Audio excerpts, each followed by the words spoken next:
Measure the distance it hangs over the skids and center the joist. When it's centered, align it flush with the front edge of the skids and nail it in place with a 16D nail into all 3 skids. Cut your floor plates to length using 2x4 by 12 foot boards.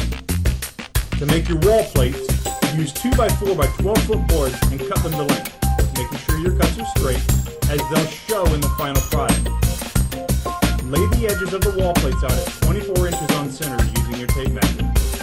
Nail the sheet into the wall studs using 5 nails per stud, but not putting any nails into the seam stud, as the next sheet of siding will take care of that work.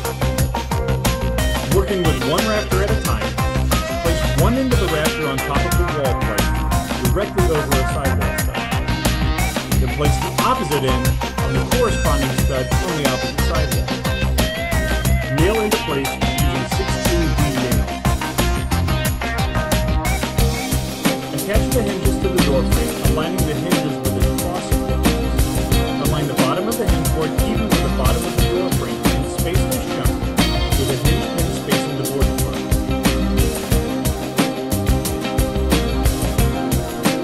Align the door frame flush across the bottom of the sheet and even with the outside edge of the overlap ribbon as shown. Using a pencil, mark the outline of the door frame onto the back of the siding as you did previously. Align the bottom of the overlap 1 foot siding ribbon even with the bottom of the overlap door and nail it off using 6D nails.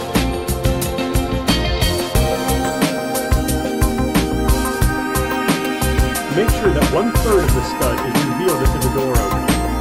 This will keep your shed weathertight and still allow your doors to open and close easily. Line up the bottom of the sheet with the outside edge of the rafter along its length and nail it into place.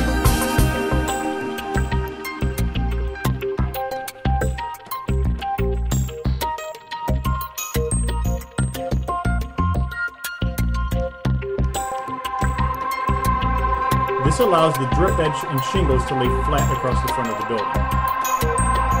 Install the back fly rafters the same way.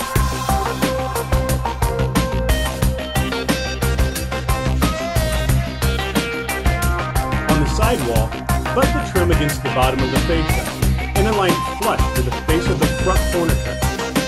While unrolling and nailing the fill into place, pay attention to the lines on the bottom roll. Make sure you keep the top roll straight and don't allow it to run crooked along the roof.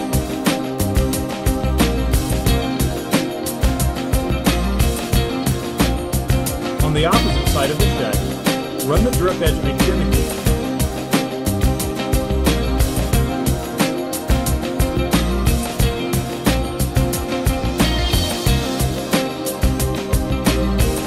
Cut the ridge cap as shown. Refer to the 1-2-3 Shed Builder's Guide for the amount of ridge cap needed.